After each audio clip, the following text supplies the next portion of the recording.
Здравствуйте! Представляем вашему вниманию видеоролик на тему аускультация легких и сердца. Аускультация – это метод выслушивания произвольно возникающих в организме звуковых явлений.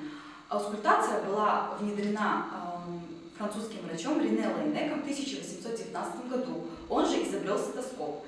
В настоящее время чаще используются фонодоскопы, которые отличаются наличием мембраны. В помещении, где проводится аускультация, должно быть достаточно тихо и тепло. Пациент должен быть раздет по пояс. Выслушивать легкие пациента лучше в положении сидя, со сложенными на колени руками. Тяжелых больных выслушиваем в положении лежа, переворачивая сбоку на бок при аускультации легких.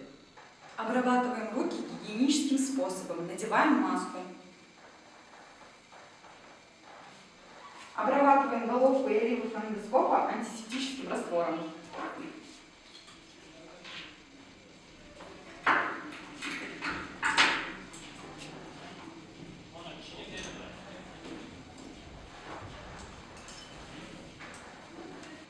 Подходим к пациенту, занимаем позицию спереди и справа. Начинаем аускультацию в строго симметричных точках надключичных областей.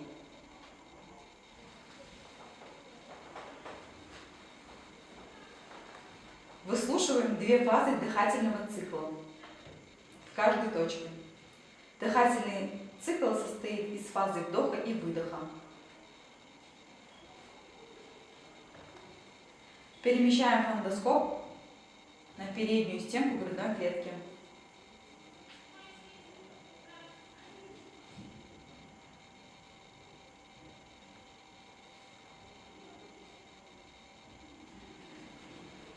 Слева выслушиваем до верхней границы сердца.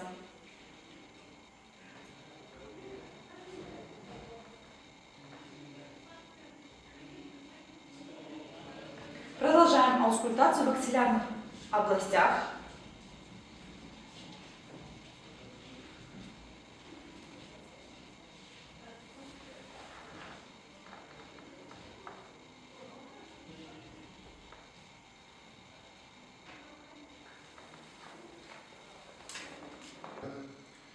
Переходим к аускультации легких по задней поверхности грудной клетки. Начинаем аускультацию в строго симметричных точках надосных ямок.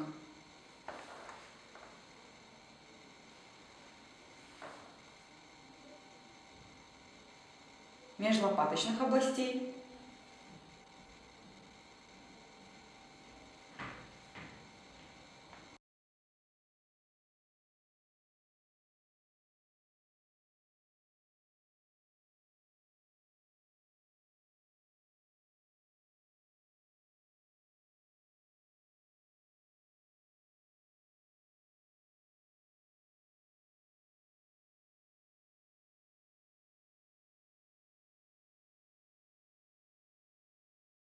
При аускультации оценивают характер основных и побочных дыхательных шумов.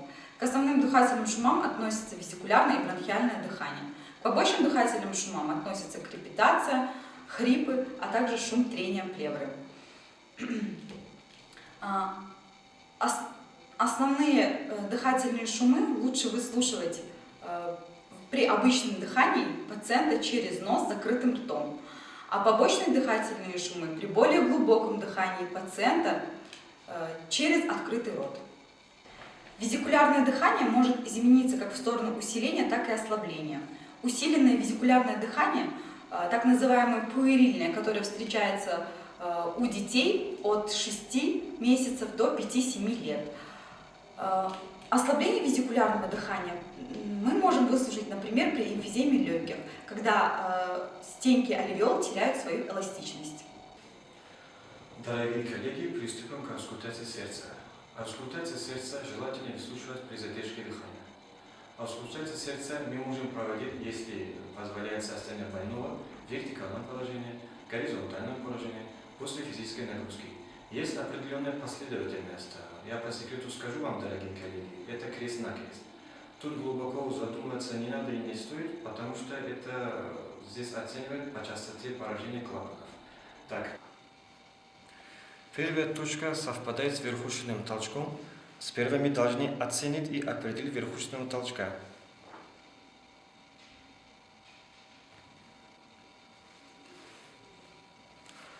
В норме у здорового человека верхушечный толчок находится 5 межреберье 1,5 см внутри от середины ключичной линии.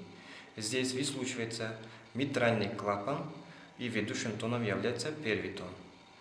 Следующая точка – это вторая точка. В норме у здорового человека находится второе межреберье у правого края грудины. Место выслушивания аортального клапана, и ведущим тоном здесь является второй тон. Следующая точка – это третья точка. В норме у здорового человека находится второе межреберье у левого края грудины. Место выслушивания легочной артерии, и ведущим тоном здесь является второй тон. Следующая точка – это четвертая точка. В норме у здорового человека находится четвертое межреберье у правого края грудины. То есть это место переход стерну, то есть грудина, мечевидный отросток. Вот здесь. Здесь выслушивается трикуспидальный клапан, и ведущим тоном является первый тон. Следующая пятая точка – это точка Боткина-Эрба, то есть является это дополнительная точка. В норме у здорового человека находится третье межреберье у левого края грудины. Вот здесь. Здесь выслушивается патология клапанов аорты. При аускультации каждой точки сердца мы должны дать характеристику тонов сердца. Это звучность, тембр, частота, ритм, расщепление, раздвоение.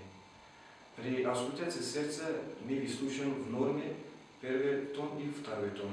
Иногда выслушивается третий, четвертый тон, это у детей. Так, дорогие коллеги, как мы отличаем первого тона от второго тона? Так, первый тон это систолический, продолжительный. Лучше выслушивается первый тон, первая и четвертая точка аускультации. После первого тона короткая пауза. Первый тон совпадает с верхушечным толчком и пульсацией сонной артерии. При выявлении шумов сердца мы должны дать характеристику. Этот шум совпадает ли с фазами сердечного цикла или не совпадает. Свойства этого шума, локализация этого шума. Этот шум проводится или не проводится.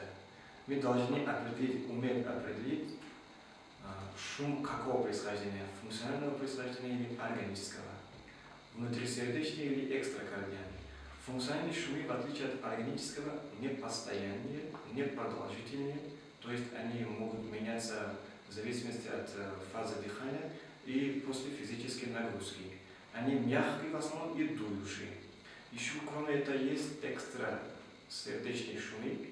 Это шум трения перикарда и плевроперикардиальный шум. Они не совпадают с фазами сердечного цикла, усиливаются при нажатии стетоскопом грудной клетки.